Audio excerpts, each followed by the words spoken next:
Hola a todos, el día de hoy vamos a resolver un problema de f de Fisher. Cabe resaltar que esta variable también ya hemos visto en los anteriores videos con respecto al tema de chi cuadrado con t de student, y este es el último, ¿sí? La variable que vamos a analizar, que es el de f de Fisher. Bien, para ello recordemos que podemos analizar con f de Fisher ya dos variables, ¿sí? Dos o más variables se puede analizar. Es la diferencia con las otras, ¿sí? Cabe resaltar que también puede ser para menores o mayores datos, tampoco no hay problema con esta variable, ¿sí? Entonces nuestro problema dice: se están investigando dos métodos para producir gasolina a partir de petróleo. Se supone que el rendimiento de ambos procesos se distribuye normalmente. La tabla presenta sus datos de rendimiento que se han obtenido de la planta piloto para un nivel de confianza del 90%. Tiene los dos procesos de rendimiento iguales, esa es la consulta, ¿no? Entonces tengo acá el proceso determinado, este es el proceso 1, el proceso 2. Ya tengo acá dos datos, ¿no? Dos conjuntos de datos. Entonces, tanto en chi cuadrado como t de student, tenía solamente 1, ¿verdad? Entonces ahora ya es 2, ¿sí? Ahora, para la resolución de este problema, previamente debo de calcular, como en las anteriores variables, el valor medio, pero antes se calculaba la desviación estándar, pero ahora ya no, sino se necesita la varianza, ¿sí? La varianza. Y ahora, con respecto a la varianza, solamente recordemos que ese es el cuadrado de la desviación estándar, es lo único, ¿no? Entonces aquí está para x, es decir, estos son los datos de x, ¿sí? Y estos son los datos de y. Por eso estoy diferenciándolo, ¿ya? Entonces, de 25.6 es el promedio de este y este dato, ¿no? De los 6 datos. 21,7 es de todos estos datos, ¿no? Bien, ahora, esta prueba implica dos medios, para lo cual debemos determinar previamente si las dos varianzas son iguales o no. Para lo cual debemos aplicar la siguiente prueba. La prueba ya cambia, ¿no? Previamente, uno, para el planteamiento de la hipótesis nula, H0, ya es, vean ahí, ¿no? La varianza. La varianza debería de ser igual. En t de student y en chi cuadrado era el valor medio y el valor verdadero. Acá ya no, ya son las varianzas lo que se analiza, ¿sí? Para las pruebas de hipótesis. Una vez que tengo planteada la hipótesis nula y la hipótesis alternativa, voy a calcular la selección del estadístico. Para el estadístico, la prueba de hipótesis de dos varianzas es el de f de Fisher. Acá es lo que vamos a aprender ellos, ¿sí?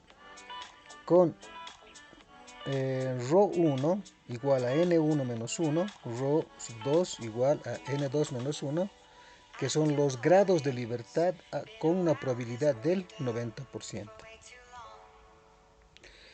El cálculo del estadístico. La fórmula ya es distinta, ¿no? Esta es la fórmula, ¿sí? Se relacionan las varianzas, ¿sí?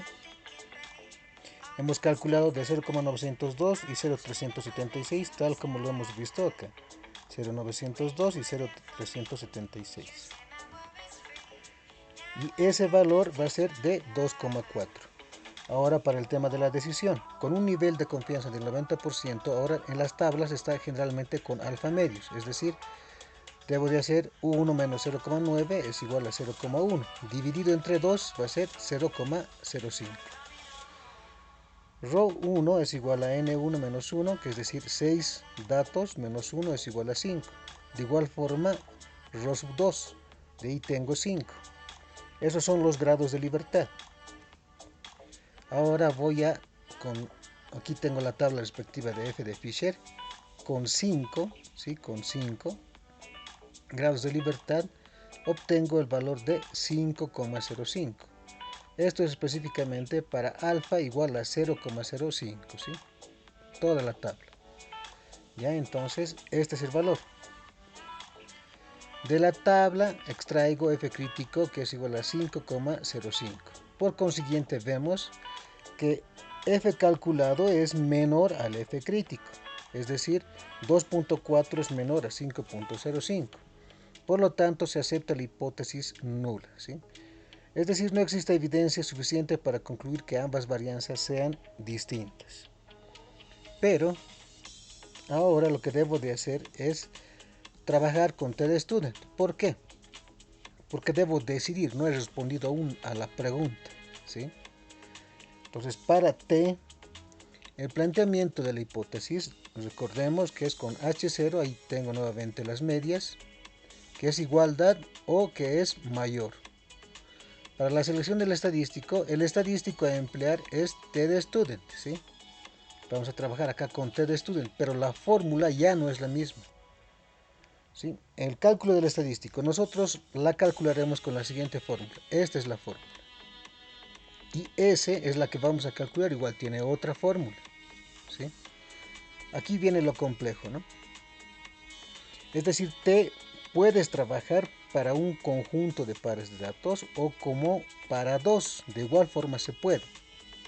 Sí, es lo que vamos a relacionar ahora. Para los dos conjuntos de valores de datos experimentales. Tal como lo tengo acá. Vean acá con respecto a las varianzas. Está en función al número de datos, ¿sí? A la vez a las varianzas de ese conjunto de datos que ya hemos calculado en la primera instancia. Solamente voy a reemplazar datos, ¿no? Porque todo ya lo tengo, ¿no? La cantidad de datos en el primer caso era de 6. De igual forma en el segundo conjunto de datos, las varianzas son las que varían, ¿no? Solamente reemplazo las varianzas y con ello ya tengo S que va a ser igual a 0,799%. Esa es la concentración. Ahora, reemplazando en T calculado, es decir, en la fórmula, el promedio ahí tengo de X es 25,6, de Y es 21,7. Ahí reemplazo S que he calculado, que es 0,799. Reemplazo 1 sobre la cantidad de datos, de igual forma acá. Luego lo que hago es realizar todo el cálculo y de ahí obtengo un valor determinado. Ahora para el caso de la decisión, al nivel de confianza del 90%, alfa va a ser igual a 1 menos 0,9, tanto por 1, ¿verdad? Y esto va a ser igual a 0,10. Esto es ya para la tabla de TDStudent, ya es distinto. Ahora la fórmula para los grados de libertad ya es igual distinta la fórmula. Dice N1 más N2 menos 2, ¿sí? Entonces N1 vale 6, N2 vale 6, menos 2 vale 10. Por lo tanto tengo 10 grados de libertad y alfa va a ser igual a 0,10. Con esos dos datos voy a calcular T crítico, tal como lo tengo acá, ¿sí? Para 10, ¿sí? Y para 0,1, intersectado en la columna y la fila, tengo el valor de 1,812. T crítico vale entonces 1,812. Voy a recordar que el T calculado es igual de 8,454. Por lo tanto, ¿qué tengo? Que el T crítico, es decir, este valor es menor que el T calculado, ¿sí? El T calculado es de la fórmula y el T crítico es de la tabla. Entonces, con una probabilidad del 90%, se puede suponer que el valor medio es desigual al valor verdadero. Por ello se acepta H1, ya no H0, ¿no? Es decir, allí estoy recién respondiendo la pregunta del problema. Es decir, que los dos procesos tienen rendimientos diferentes. Esa es la respuesta de esta pregunta. Bien, si les ha gustado el video, regálenme un like y paralelamente pueden suscribirse al canal para que así pueda realizar más videos, ¿sí? Eso es todo, muchas gracias.